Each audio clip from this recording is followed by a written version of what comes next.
आयात र निर्यात बीचको खाडल उच्च 13 खर्ब 8 अर्ब रुपियाँको आयात हुँदा जम्मा 1 खर्ब 47 अर्बको निर्यात। अर्थतन्त्रका सबैजसो सूचक नकारात्मक। स्थानीय तह निर्वाचनका लागि नेतृत्व बाँडफाँड गरेर केन्द्रमा पठाउन सत्ता गठबन्धनद्वारा जिल्ला संयन्त्रलाई निर्देशन। निर्वाचन सार्ने षड्यन्त्र भइरहेको प्रतिपक्षी एमाले अध्यक्ष ओलीको आरोप। निर्वाचन आयोगको पनि आशंका। आगामी स्थानीय तह निर्वाचनमा स्वतन्त्र उम्मेदवारी घोषणा गर्नेको संख्या बढ्दै मतदाताको मन जित्न आकर्षक नारा बोकेर चुनावी अभियानमा व्यस्त। रुसी राष्ट्रपतिले युक्रेनमा नरसंहार गरिरहेको अमेरिकी राष्ट्रपति जो बाइडेनको आरोप। रुसी सेनाले सर्वसाधारणको हत्या गरिरहेको भनाई। र रियल मैड्रिड र भियारियल च्याम्पियन्स लिगको सेमिफाइनलमा। नमस्कार, कान्तिपुर डायरीका साथमा साथी केशु र म दिवा। अब समाचार विस्तारमा। मुलुकको भुक्तानी सन्तुलन अर्थात् सुधानान्तर स्थितिको घाटा थप बढेको छ। नेपाल राष्ट्र बैंकले सार्वजनिक गरेको 8 महिनाको वित्तीय विवरण अनुसार चालु आर्थिक वर्षको फागुनसम्म मुलुकको भुक्तानी सन्तुलन 2 खर्ब 58 अर्ब घाटामा रहेको छ। माघसम्म यस्तो घाटा 2 खर्ब 47 अर्ब थियो। फागुनमा मात्रै सुधानान्तर स्थिति थप 11 अर्ब घाटामा गएको हो। अघिल्लो वर्षको यसै अवधिमा सुधानान्तर स्थिति 68 अर्ब 1 करोड रुपियाँले बचतमा रहेको थियो। यस्तै साउनदेखि फागुन मसान्तसम्मको 8 महिना देशमा कुल 13 खर्ब 8 अर्ब 73 करोड रुपियाँको वस्तु आयात भएको छ। सो रकमको वस्तु आयात हुँदा नेपालबाट जम्मा 1 खर्ब 47 अर्ब 75 करोड रुपियाँको निर्यात भएको छ। आयात र निर्यातको अन्तर अर्थात् 8 महिनामै मुलुकको व्यापार घाटा 11 खर्ब 60 अर्ब पुगेको छ। राष्ट्र बैंकले सार्वजनिक गरेको वित्तीय स्थिति अनुसार आयात गत वर्षको यसै अवधिको तुलनामा 38.6% बढेको छ, जसले गर्दा व्यापार घाटा पनि 34.5% वृद्धि भएको छ। मुलुकमा पेट्रोलियम पदार्थ, औषधि, कच्चा पाम तेल, कच्चा सोयाबिन तेल, सुन लगायतका वस्तुको आयात उच्च दरले बढेको छ। पेट्रोलियम पदार्थको आयात सबैभन्दा उच्च छ। 8 महिनामै 1 खर्ब 85 अर्ब 17 करोड रुपियाँको पेट्रोलियम पदार्थ आयात भएको छ। यस्तै गत साउनदेखि फागुनसम्म कुल 6 खर्ब 31 अर्ब 19 करोड रुपियाँ रेमिट्यान्स नेपाल भित्रिएको हो। यो अघिल्लो वर्षको सोही अवधिको तुलनामा 1.7%ले कम हो। गत वर्षको सोही अवधिमा रेमिट्यान्स 8.7%ले बढेको थियो। यस्तै फागुनमा उपभोक्ता मूल्य वृद्धि दर 7.14% पुगेको छ। गत वर्षको फागुनको तुलनामा चालु आर्थिक वर्षको सोही अवधिमा मूल्य वृद्धि दर 4.11%ले बढी हो। फागुनको मूल्य वृद्धि दर चालु आर्थिक वर्षका लागि सरकारले तय गरेको वार्षिक लक्ष्य भन्दा बढी हो। बजेट र मौद्रिक नीतिमा चालु आर्थिक वर्षमा मूल्य वृद्धि दर 6.5% को सीमाभित्रै कायम गर्ने लक्ष्य राखिएको थियो। राष्ट्र बैंकको मासिक प्रतिवेदन अनुसार फागुनमा खाद्य तथा पेय पदार्थ समूहको मूल्य वृद्धि दर 7.51% र गैर खाद्य तथा सेवा समूहको 6.84% रहेको छ। 5 दलीय सत्ता गठबन्धनको बैठकले 753 वटै पालिकामै चुनावी गठबन्धन गर्ने ढाँचा तय गरेको छ। प्रधानमन्त्री निवास बालुवाटारमा हिजो बसेको बैठकले 6 महानगरपालिका र 11 उपमहानगरपालिका केन्द्रले भागवण्डा गर्ने निर्णय गरेको छ भने अन्य पालिकामा केन्द्रले तय गरेको मापदण्डका आधारमा पद बाँडफाँड गरेर पठाउने प्रदेश र जिल्ला संयन्त्रलाई निर्देशन दिने भएको छ। सत्ता गठबन्धनमा रहेका कांग्रेस, माओवादी, एकीकृत समाजवादी, जनता समाजवादी पार्टी, जसपा र राष्ट्रिय जनमोर्चा बीच 74 को स्थानीय तहको निर्वाचन परिणाम मत प्राप्त मतभार र संगठनको वस्तुस्थितिलाई आधार मानेर प्रमुख र उपप्रमुख पदको बाँडफाँड टुङ्ग्याउने समझदारी बनेको हो। महानगरपालिकाका मेयर र उपमेयर केन्द्रीय संयन्त्रले टुङ्गो लगाउनेछ भने नगरपालिका गाउँपालिकाको मेयर र उपमेयरको पद बाँडफाँड जिल्ला संयन्त्रले वैशाख 3 भित्र प्रदेशलाई सिफारिस गर्ने, त्यसपछि प्रदेश संयन्त्रले वैशाख 5 गते भित्र निर्णय लिने निर्णय भएको छ। त्यसमा सहमति नभए केन्द्रमा पठाउने विधि तय भएको छ। महानगरपालिका, नगरपालिका र गाउँपालिकाका वडा अध्यक्ष र सदस्यको उम्मेदवारी जिल्ला संयन्त्रले टुङ्गो लगाउने निर्णय भएको छ। सञ्चार मन्त्री ज्ञानेन्द्र बहादुर कार्कीका अनुसार महानगर र उपमहानगरपालिकामा पनि केन्द्रले चाँडै नै बाँडफाँड टुङ्ग्याउनेछ। अन्य पालिकामा स्थानीय तहबाटै केन्द्रले तय गरेको मापदण्डका आधारमा चुनावी तालमेलको निर्णय हुने उहाँले बताउनुभयो। गठबन्धन दलले 2074 को निर्वाचनमा जितेका आफ्ना सिट सुरक्षित गर्दै एमाले र अन्य साना दलले जितेका पालिकामा मुख्य सहित सबै पदको बाँडफाँडलाई सहज बनाउन 7 बुँदे मापदण्ड बनाएका छन्। शीर्ष नेताले आपसी मतभेद पन्छाउँदै आसन्न स्थानीय तह निर्वाचनमा होमिन अपिल जारी गरेको अर्को दिन बसेको गठबन्धन बैठकले मापदण्ड तय गर्दै प्रदेशलाई वैशाख 4 मा जिल्लालाई वैशाख 3 भित्र पद बाँडफाँड टुङ्ग्याउन निर्देशन दिएको छ। स्थानीय तहलाई तालमेलको सम्पूर्ण जिम्मेवारी दिँदा भद्रगोल हुने स्थिति देखेपछि तल्ला तहलाई उम्मेद्वार चयनको प्रक्रिया रोक्न लगाएर केन्द्रले मापदण्ड बनाएको हो। माधव कुमार नेपाल नेतृत्वको एकीकृत समाजवादी गत भदौमा मात्रै दर्ता भएकाले उसलाई एमाले जितेका स्थानबाट सम्मानजनक भाग दिने गठबन्धनमा समझदारी बनेको छ। 2074 को स्थानीय निर्वाचनमा कांग्रेसले 266 पालिका जितेको थियो भने माओवादीले 106 पालिकामा जितेको थियो। संघीय समाजवादी हाल जसपाले 34 पालिका जितेको थियो। सत्ता गठबन्धनमा रहेका जनमोर्चाले 3, बाबुराम भट्ट नेतृत्वको तत्कालीन नयाँ शक्ति पार्टी हाल जसपाले 2 स्थान जितेको थियो। एमाले 294 पालिका जितेर पहिलो शक्ति बनेको थियो। एमाले जितेका 294 र गठबन्धन बाहिरका दल र स्वतन्त्रले जितेका 48 समेत गरी अब 342 पालिकामा भागवण्डा गर्ने तयारी गठबन्धनको छ। नेपाली कांग्रेसले स्थानीय तहका उम्मेद्वार तय हुन अझै केही समय लाग्ने बताएको छ। तल्लो तहमा धेरै विषय मिलाउनु पर्ने भएकाले उम्मेद्वार चयनमा प्राविधिक समस्या भएको सो पार्टीका प्रवक्ता प्रकाश शरण महतले बताउनु भएको छ। पत्रकार सम्मेलनमा प्रवक्ता महतले भन्नुभयो, टिकटको तय गर्न केही समय लागेको छ, प्राविधिक कठिनाइहरू छन् र गठबन्धन तालमेलका पनि कुराहरू छन्। त्यो लगाउने कुराहरू चाहिँ जटिल नै छन्, किनभने यो तल्लो तहको राष्ट्रिय निर्वाचन जस्तो सहज केन्द्रीय नेताहरू बसेर सीमित सङ्ख्याको यो संसद सङ्ख्या बाँडफाँड गरे जस्तो होइन। त्यस हुनाले केही समय लागेको छ, तर त्यसको पनि चाँडै नै कहाँ कसरी हामीले तालमेल गरौँ भन्ने कुरा पनि चाँडै यहाँले थाहा पाउनुहुनेछ। सत्तारूढ दलबीच तालमेलको सैद्धान्तिक सहमति भए पनि सिट बाँडफाँडमा समझदारी नभएका बेला कांग्रेसको यस्तो भनाई सार्वजनिक भएको हो। यस्तै प्रवक्ता महतले पार्टीको विधान अनुसार नै चुनावी तालमेलको प्रक्रिया अघि बढ्ने बताउनुभयो। स्थानीय परिस्थिति र आवश्यकता अनुसार हामीले तालमेल गर्ने, गठबन्धनमा रहेका दलहरूसँग तालमेल गर्ने भन्ने कुरा नै हो। त्यसकै आधारमा कहाँ आवश्यक छ, कहाँ कति आवश्यक छ, के आवश्यक छ, त्यसको निर्णय विभिन्न तहको संरचनालाई जुन पार्टीले हाम्रो विधानले अधिकार दिएको छ त्यो अनुसार नै सम्पन्न हुन्छ। एमाले अध्यक्ष केपी शर्मा ओलीले नेत्रविक्रम चन्दको पार्टीलाई सहभागी गराउने नाममा स्थानीय तहको निर्वाचन सार्ने षड्यन्त्र भइरहेको आरोप लगाउनु भएको छ। ललितपुरको सिद्धिपुरमा हिजो आयोजित कार्यक्रममा बोल्दै ओलीले कुनै पनि बहानामा चुनाव सार्न नमिल्ने बताउनुभयो। विप्लवलाई चुनावमा भाग लिने परिस्थिति निर्माण गर्यो, तर त्यस बहानामा वा कुनै पनि बहानामा आगामी स्थानीय तहको निर्वाचन सार्न मिल्दैन, सार्न पाइन्छ। यो 5 दलीय गठबन्धनले चुनाव हुन नदिन खोजेको थियो। त्यो नदिन खोजेका ठाउँमा पार नलागेपछि अहिले विप्लवलाई बहाना बनाएर अब चुनाव पर सार्ने धन्दामा लागेको छ। सत्तारूढ दलले मुलुकको हितमा काम गर्न नसकेको आरोप लगाउँदै ओलीले संकटमा परेको अर्थतन्त्रलाई जोगाउन सरकारले चासो नदिएको टिप्पणी गर्नुभयो। फरक प्रसङ्गमा ओलीले पार्टी भित्रको असन्तुष्टि छाडेर अघि बढ्न नेता कार्यकर्तालाई आग्रह समेत गर्नुभयो। व्यक्तिको छोडिदिनुहोस्, असन्तुष्टि यति बेला छोडिदिनुहोस्। असन्तुष्टिमा अल्मलिने बेला छैन हामीसँग।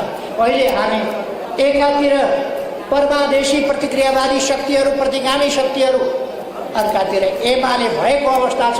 यस्तो अवस्थामा नेकपा एमाले समझदारीका साथ एकताबद्ध भएर अगाडि बढ्नु छ र हामीले यस एकताले चुनाव जित्नु छ। एमाले कार्यविभाजन लगायत विषयमा असन्तुष्टि व्यक्त भइरहेका बेला पार्टीभित्र अध्यक्ष ओलीले त्यसलाई संकेत गर्दै एकतामा जोड दिनुभएको हो। प्रमुख निर्वाचन आयुक्त दिनेश थपलियाले निर्वाचनको रकेट प्रक्षेपण भइसकेको अवस्थामा रोक्न खोजिए दुर्घटना हुने बताउनु भएको छ। निर्वाचन आयोगले हिजो विराटनगरमा आयोजना गरेको अभिमुखीकरण कार्यक्रममा उहाँले आयोग निर्वाचन रोकेर दुर्घटना निम्त्याउने अवस्थामा नरहेको स्पष्ट पार्नु भएको हो। उहाँले भन्नुभयो, निर्वाचन आउन 31 दिन मात्र बाँकी छ। हालसम्म 30 जिल्लाको मतपत्र छापेर पठाइसकेका छौं। निर्वाचन अधिकृतहरू नियुक्त गरेर कार्यालय स्थापनाको तयारीमा छौं। यस्तो अवस्थामा निर्वाचन नभए लोकतन्त्र हार्छ। कांग्रेस केन्द्रीय सदस्य शशाङ्क कोइरालाले गत संघीय निर्वाचनमा 6 करोड रुपियाँ खर्च गरेको भनेर दिएको अभिव्यक्ति निर्वाचन आचार संहिता विपरीत रहेकाले पत्राचार गरेर प्रश्न पार्न आग्रह गरेको उहाँले बताउनुभयो। कोइरालाले 20,75,000 रुपियाँ मात्रै खर्च गरेको विवरण हस्ताक्षर सहित आयोगमा पेश गरेको उल्लेख गर्दै उहाँले हस्ताक्षरलाई सत्य मान्ने कि भाषणलाई भन्ने विषय अघि तेर्सिएको बताउनुभयो। आम सञ्चारका साथै सामाजिक सञ्जाल मार्फत निर्वाचन प्रभावित पार्ने भ्रामक तथ्यहीन सूचना र अपमानजनक गतिविधि नियमन गर्ने संरचना क्रियाशील रहेको उहाँले जानकारी दिनुभयो। यसै 2074 को स्थानीय निर्वाचनमा महिलाको 41% प्रतिनिधित्व रहेको जनाउँदै उहाँले यसपालि 45% पुर्याउने आयोगको लक्ष्य रहेको पनि बताउनुभयो, जसका लागि पालिका प्रमुख, उपप्रमुख, अध्यक्ष, उपाध्यक्ष मध्ये एक पदमा महिला अनिवार्य र एक मात्रै पदमा उम्मेद्वार उठाउने दललाई महिलालाई प्राथमिकता दिन आग्रह गरेको बताउनुभयो। कान्तिपुर डायरीमा अब ब्रेकको पालो। ब्रेकपछि कान्तिपुर डायरीमा अब कान्तिपुर सविस्तार। कान्तिपुर सविस्तार। स्थानीय तह निर्वाचन नजिकै गर्दा विभिन्न जिल्लामा स्वतन्त्र उम्मेदवारी घोषणा गर्दै चुनावी अभियान सञ्चालन गर्ने क्रम बढेको छ। राष्ट्रिय मान्यता पाएका र यस अघि चुनावमा प्रतिस्पर्धा गरेका अन्य दलहरू चुनाव केन्द्रित कार्यक्रममा व्यस्त हुँदा स्थानीय तहमा स्वतन्त्र उम्मेदवारी घोषणा गर्ने संख्या समेत वृद्धि भएको छ। ठूला दलहरूले जनताको हितमा काम गर्न नसकेको भन्दै चुनाव लड्न कसिएका स्वतन्त्र उम्मेदवारले विकास योजना र कार्यक्रमका आकर्षक नारा समेत अघि सारेका छन्। तर विगतमा जस्तै स्वतन्त्र व्यक्तिले चुनाव जित्न धेरै ठूलो मेहनत गर्नुपर्ने देखिएको छ। व्यवस्था बदलिए पनि जनताको अवस्था नफेरिएको भन्दै प्रमुख दलहरूप्रति आम जनतामा निराशा र आक्रोश देखिएका छन्। ठूला राजनीतिक शक्तिहरू बीचको शक्ति सन्तुलन, सत्ता राजनीति र पार्टीभित्रको आन्तरिक कलह लगायतका कारणले आम सर्वसाधारण रुष्ट छन्। दलहरूले मुलुकको हितमा काम गर्न नसकेको भन्दै विगतका चुनावहरूमा जस्तै यो पटक पनि स्थानीय तहको निर्वाचनमा स्वतन्त्र उम्मेद्वार भई प्रतिस्पर्धा गर्ने घोषणा गर्नेहरूको संख्या बढिरहेको छ। आगामी स्थानीय तह निर्वाचनमा पोखरा महानगरपालिकामा चुनाव लड्न लागेको अटेरी समूहको दावी अनुसार यो पटक 4,253 जना व्यक्तिले स्वतन्त्र रूपमा चुनाव लड्ने तयारी गरिरहेका छन्। अधिकांश स्थानहरूमा अभियान नै चलाएर युवाहरूले एकपछि अर्को पदमा उम्मेदवारीको घोषणा गर्न थालेका छन्। चुनावी घोषणा पत्र सहित पोखरा महानगरपालिका र विभिन्न 10 वटा वडामा उम्मेदवारी घोषणा गरी प्रचार प्रसारलाई तीव्र बनाइरहेको अटेरी समूहका गणेश पौडेलले दलहरूका नेताहरूबाट अपेक्षाकृत उपलब्धि हुन नसकेपछि स्वतन्त्र उम्मेदवारी दिएको बताउँछन्। उनी भन्छन्, अब दलले गतिलो काम गरेनन्, गतिलो उम्मेदवार दिएनन्, तिनीहरूले राम्रो काम गर्न सकेनन्, जनप्रतिनिधि चयनसँग सम्बन्धित उनीहरूको क्राइटेरिया चित्तबुद्ध भएन, जसको कारणले राम्रो जनप्रतिनिधि पाइएन र काम चाहिँ डेलिभर उनीहरूले दिन सकेनन्। एउटा कुरा त्यो असन्तुष्टिको कारणले हो र अब यसलाई एक प्रकारको च्यालेन्ज गर्नुपर्छ भन्ने एउटा हो। र दोस्रो कुरा हामीले भनिरहेको चाहिँ स्थानीय निर्वाचनलाई दलीय नबनाऊ भन्ने हो। विक्रम सम्वत 2074 सालको स्थानीय तह निर्वाचनको मत परिणाम हेर्ने हो भने सातै प्रदेशबाट 233 स्वतन्त्र उम्मेदवारले चुनाव जितेका छन्। प्रदेश 1 मा विभिन्न पदमा 18 जना, मध्य प्रदेशमा 58 जना, बागमती प्रदेशमा 13 जना, गण्डकी प्रदेशमा 44 जना, लुम्बिनी प्रदेशमा 68 जना, कर्णाली प्रदेशमा 27 र सुदूरपश्चिम प्रदेशमा 5 जनाले स्वतन्त्र रूपमा चुनाव जितेका छन्। अधिकांश चुनाव जित्ने स्वतन्त्र उम्मेदवार दलले टिकट नदिएपछि प्रतिस्पर्धा गरेका प्रतिनिधिहरू छन्। तर यो पटकको चुनावका लागि पनि कुनै दलमा आबद्ध नभएका व्यक्तिले प्रतिस्पर्धा गर्ने रुचि देखाएका छन्। संघीय राजधानी काठमाडौँ महानगरपालिकाबाट मेयरको उम्मेदवारी घोषणा गरेका कलाकार बालिन शाहले राजनीतिक दलबाट आएका प्रतिनिधिहरू सत्ता स्वार्थले भरिएकाले विकल्पमा प्रतिस्पर्धा गर्न लागेको बताए। उनले भने, उसले आफ्नो पार्टीको ठूलो नेताको डिसिजन मान्नुपर्छ, ओभरअल पार्टीको डिसिजन मान्नुपर्छ, प्लस आफ्नो कार्यकर्तालाई व्यवस्थापन गर्ने, कार्यकर्ताहरूलाई जागिर लगाइदिने, होइन, आफ्नो नजिकका बिजनेसम्यानहरूको लागि पोलिसी चेन्ज गरिदिने, आफ्नो नजिकका आफ्नो पार्टीसँग नजिक भएका ठेकेदारहरूलाई सपोर्ट गरिदिनु पर्ने। अनि अर्को कुरा, ब्युरोक्रेसीमा भएको मान्छेहरू जुन आफ्नै पार्टीका छन् उसले गल्ती काम गर्यो भने कारबाही गर्न नसक्ने। यस्तै यो पार्टीगत सिस्टममा जुन उहाँहरूको जुन एउटा प्रोटोकल हुन्छ, जुन पार्टीको लागि गरिदिनु पर्ने हुन्छ, त्यो कामहरूले गर्दाखेरि उहाँहरूले विकासको कामहरू गर्नलाई चाहिँ अलिक गाह्रो हुने, उहाँहरूले समय नपाउने। त्यो चिजलाई ब्रेक गर्नलाई त्यहाँनिर स्वतन्त्र हुनैपर्छ, जसले चाहिँ कसैलाई आफ्नो अपोजिसनको रूपमा पनि हेर्दैन र आफ्नो नजिक आफ्नो हितैषीको रूपमा पनि कसैलाई हेर्दैन, सबैको लागि न्युट्रल भएर बस्छ। प्राज्ञिक पृष्ठभूमिका डाक्टर प्रकाश भट्टराईले आगामी स्थानीय तह निर्वाचनमा मोरङको सुन्दर हरैचा नगरपालिकामा मेयरका लागि उम्मेदवारी घोषणा गरेर प्रचार समेत थालनी गरिसकेका छन्। नगर प्रमुखलाई दिएको अधिकार र राजनीतिक पूर्वाग्रह नराखी कार्यान्वयन गरे मात्रै 5 वर्षमा स्थानीय तहमा परिवर्तन ल्याउन सकिने उनले ठानेका छन्। सामाजिक सञ्जालमा दलहरूप्रति कुण्ठा वा रोष प्रकट गर्नुभन्दा आफ्नो क्षेत्रको नेतृत्वमा लाग्नु महत्त्वपूर्ण हुने उनको बुझाइ छ। भट्टराईले भने, त्यति शिक्षित कहलिएका र पेशागत रूपमा एक ठाउँमा बसिरहेका व्यक्तिहरूले चाहिँ अब देशको यो सिस्टम चाहिँ सुध्रिएन भन्ने हिसाबमा चाहिँ जहिले पनि हामीले अब कमेन्ट मात्रै गर्ने, त्यसैको आधारमा चाहिँ आफ्नो कुण्ठाहरू चाहिँ अब सामाजिक सञ्जाल मार्फत पोख्ने, त्यो उसमा चाहिँ पक्ने खालको चाहिँ एउटा प्रवृत्ति देखियो होइन।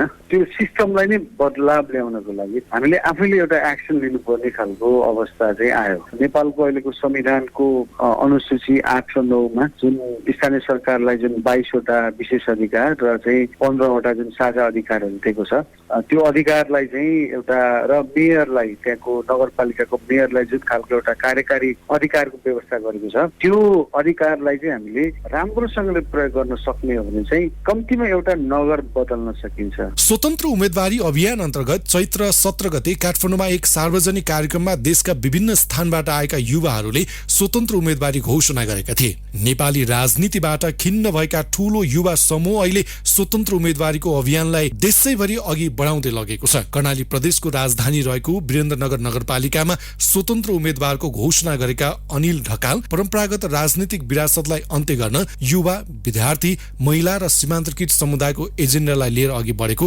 दावी गर्छन्। उनी भन्छन्, युवाहरूको मुद्दा अगाडि सार्दैछौँ, त्यसपछि महिलाहरूको, सीमान्तकृत र दलितहरू भनौँ जो चाहिँ विभेद पारिएको समुदाय छ, त्यो समुदायका मुद्दालाई चाहिँ हामीले स्ट्रङली अगाडि लिएर आएको छौँ र पहिला हेपिएको र पहिला विभेद परेकोले जो चाहिँ अहिले इम्प्याक्ट पाइरहेको छ त्यो चाहिँ क्षतिपूर्ति सहितको सुदृढीकरण हुनुपर्छ भन्ने हाम्रो मुद्दा हो। नेपालको हकमा स्वतन्त्र उम्मेदवार बन्न चाहनेहरू दुई थरीका देखिएका छन्। धेरै जसो पार्टीहरूबाट टिकट नपाएपछि स्वतन्त्र रूपमा उम्मेदवारी दिने बागी उम्मेदवार छन् भने राजनीतिक दलमा नलागेका तर देश र समाजका लागि केही गरौं भन्ने भावना भएका युवा पुस्ताका व्यक्तिहरूले चुनावी प्रतिस्पर्धा रोज्न लागेका हुन्। तर दलीय प्रभावबाट हमेशा मुक्त हुन नचाहने र पुरानै राजनीतिक दललाई रोज्ने प्रवृत्तिका कारण स्वतन्त्र उम्मेदवारलाई चुनाव जित्न सहज नहुने देखिएको छ। रेडियो कान्तिपुरका लागि सन्तोष गन्धर्व।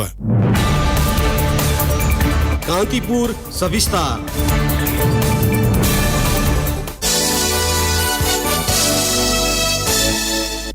स्थानीय तहको निर्वाचन सुरक्षाका लागि सेना परिचालन गर्न हिजो राष्ट्रपति विद्यादेवी भण्डारीले स्वीकृति दिनुभएको छ। वैशाख 30 मा देशैभरि स्थानीय तहको निर्वाचन हुँदैछ। प्रधानमन्त्री शेरबहादुर देउवाले सेना परिचालनका लागि चैत 24 मा राष्ट्रपति भण्डारी समक्ष सिफारिस गर्नुभएको थियो। निर्वाचन स्वतन्त्र, निष्पक्ष र भयरहित वातावरणमा सम्पन्न गर्न चैत 10 मा बसेको केन्द्रीय सुरक्षा समितिको बैठकले सेना प्रहरी, सशस्त्र प्रहरी, राष्ट्रिय अनुसन्धान विभाग र म्यादी प्रहरीलाई खटाउने गरी स्थानीय सहर निर्वाचन एकीकृत सुरक्षा योजना 2078 पारित गरेको थियो। सोही योजना अनुसार राष्ट्रिय सुरक्षा परिषदले चैत 17 मा सेना परिचालन गर्न मन्त्री परिषद समक्ष सिफारिस गरेको थियो। त्यसको एक सातापछि परिषदको सिफारिस अनुमोदन गरेर स्वीकृतिका लागि प्रधानमन्त्री देउवाले राष्ट्रपति समक्ष पठाउनु भएको थियो। निर्वाचन सुरक्षामा सेना परिचालन गर्न स्वीकृति पाएसँगै 753 स्थानीय तहमै सेना खटाउन जंगी अड्डालाई बाटो खुलेको छ। सुरक्षा योजना 2078 अनुसार निर्वाचनमा 1 लाख म्यादीसहित 4वटै सुरक्षा निकायबाट तोकिएको जिम्मेवारी वहन गर्ने गरी जनशक्ति तैनात हुने उल्लेख छ। मोरङको लेटाङको हिंसात्मक आक्रमणमा परेर ज्यान गुमाएकी प्रहरी जवान उर्मिला श्रेष्ठको मृत्यु गोली प्रहारबाट भएको खुलेको छ। चैत 6 गतेको सो घटनामा उत्तेजित भिडले घाँटीमा छुरा प्रहार गरेर हत्या गरेको प्रहरीले प्रारम्भिक अनुसन्धानको क्रममा जनाएको थियो। अदालतमा बुझाएको पोस्टमार्टम रिपोर्टमा उनको गोली लागेर मृत्यु भएको उल्लेख छ। प्रहरीले सरकारी वकिलको कार्यालयमा बुझाएको दस्तावेजमा उनको शरीरबाट गोली निकालिएको भनिएको छ। झडपलाई नियन्त्रण गर्ने क्रममा प्रहरीले केही राउन्ड हवाई फायर गरेको थियो। प्रहरीको केन्द्रीय विधि विज्ञान प्रयोगशालाको परीक्षण रिपोर्टमा जवान श्रेष्ठलाई लागेको गोली प्रहरीले प्रयोग गरेको भन्दा छुट्टै भएको उल्लेख गरेको छ। मोरङको सरकारी वकिल कार्यालयका अनुसार हिंसात्मक भिडले महिला प्रहरीलाई गोली प्रहार सहित लाठी ढुङ्गा र सिसाको बोतल प्रहार गरेर हत्या गरेको प्रतिवेदनमा छ। प्रदर्शनकारीद्वारा गोली प्रहार भएको पुष्टि भए पनि घटनाको 1 महिना बित्न लाग्दा प्रहरीले सो हतियार भने फेला पार्न सकेको छैन। कान्तिपुर डायरीमा पुनः ब्रेकको पालो। कान्तिपुर डायरीमा अब आर्थिक प्रसङ्ग आन्तरिक स्रोत वृद्धि गर्न नसक्दा लुम्बिनी प्रदेश सरकार आर्थिक सङ्कटमा फँसेको छ। अभाव देखाउँदै सरकारले गत वर्ष सम्पन्न भएका योजनाको झण्डै 2 अर्ब रुपियाँ भुक्तानी गर्न सकेको छैन। गत वर्ष क्रमागतमा राखेर चालु वर्षमा सम्पन्न भएका योजनाको भुक्तानी गर्नुपर्ने रकम पनि 1.5 अर्ब रुपियाँ भन्दा बढी छ। भुक्तानी बाँकी रहेका अधिकांश योजना संघीय सरकारले हस्तान्तरण गरेका हुन्। प्रदेश सरकारले आफैले अघि सारेका योजनामा पनि रकम अभाव छ। सिंचाई, खानेपानी, सडक र पुल निर्माणका योजनामा सबैभन्दा बढी समस्या छ। सडक पुल निर्माणतर्फको 2 अर्ब 15 करोड 7 लाख रुपियाँ, खानेपानीतर्फ 75 करोड 11 लाख रुपियाँ र सिंचाईतर्फ 41 करोड 40 लाख रुपियाँ भुक्तानी गर्न बाँकी रहेको सम्बन्धित मन्त्रालयले जनाएका छन्। सरकारले प्रतिस्थापन बजेट मार्फत साना र टुक्री योजना धेरै थपेपछि ठूला योजनाको भुक्तानीमा समस्या परेको हो। अब अन्तर्राष्ट्रिय प्रसङ्ग। रुसी राष्ट्रपतिले युक्रेनमा नरसंहार गरिरहेको अमेरिकी राष्ट्रपति जो बाइडेनले आरोप लगाउनु भएको छ। रुसी राष्ट्रपति भ्लादिमिर पुटिनलाई तनासाहको संज्ञा दिँदै बाइडेनले रुसी सेनाले सर्वसाधारणको हत्या गरिरहेको बताउनुभयो। रुसले युक्रेनमा युद्ध अपराध गरिरहेको अमेरिकी अधिकारीले यसअघि नै आरोप लगाउँदै आएका छन्। अब अनुसन्धानकर्ताहरूले युक्रेनमा नरसंहार भएको अध्ययन गरी पुष्टि गर्ने बताएका बाइडेनले आफ्ना लागि रुसी कदम नरसंहार भएको भनाइराख्नुभयो। यसैबीच रुसका विपक्षी नेता भ्लादिमिर कारामुर्जालाई 15 दिनको जेल सजाय तोकिएको छ। प्रहरीको निर्देशन विपरीत काम गरेको भन्दै मुर्जालाई पक्राउ गरिएको बीबीसीले उल्लेख गरेको छ। युक्रेनमा जारी युद्धको कडा विरोध गरिरहेका मुर्जालाई विभिन्न समयमा रुसी प्रशासनले हत्याको प्रयास गरेको उनैले आरोप लगाउने गरेका छन्। अब खेल प्रसङ्ग। बियारियल र रियल मड्रिड च्याम्पियन्स लिग फुटबलको सेमी फाइनलमा प्रवेश गरेका छन्। बायर्न म्युनिकसँगको क्वार्टर फाइनलमा समग्रमा 2-1 गोल अन्तरको जितसँगै बियारियल सेमी फाइनलमा पुगेको हो। गैरातीको दोस्रो लेगमा खेल 1-1 बराबरीमा सकिएको थियो। पहिलो लेगमा बियारियलले 1-0 को नतिजा निकाल्न सफल भएको थियो। बायर्न म्युनिकले खेलको 52औं मिनेटमा रोबर्ट लेभान्डोस्कीको गोलबाट अग्रता कायम गरे पनि 88औं मिनेटमा स्यामुअल चुकेजेले गोल गर्दै खेललाई बराबरी गर्दै टोलीलाई अन्तिम 4 मा पुर्याएका हुन्। गैराती भएको क्वार्टर फाइनलको दोस्रो खेलमा रियल मड्रिडले चेल्सीमाथि समग्रमा 5-4 गोल अन्तरको जित निकालेको छ। गैरातीको खेलमा चेल्सी 3-2 गोल अन्तरले विजयी भए पनि पहिलो लेगमा 3-1 को अन्तरलाई पार गर्न सकेन। अब मौसम सम्बन्धी जानकारी। मुलुकका अधिकांश भूभागमा आंशिक बदली रहने जल तथा मौसम विज्ञान विभागले जनाएको छ। साथै प्रदेश 1 बागमती र गण्डकी प्रदेशका पहाडी भूभागका केही स्थानमा मेघ गर्जन, चट्याङ सहित हल्का वर्षाको सम्भावना रहेको विभागले जनाएको छ। केही बेर अघि 16 डिग्री सेल्सियस मापन गरिएको काठमाडौँ उपत्यकाको अधिकतम तापक्रम आज 28 डिग्री सेल्सियससम्म पुग्नेछ। सूर्योदय बिहान 5:42 भए पनि सूर्यास्त भरे साँझ 6:28 हुनेछ। अवस्था यसका साथै कान्तिपुर डायरीको बुलेटिन यही सकिन्छ। साथी केशु र म दिवा बिदा माग्छौँ। नमस्कार।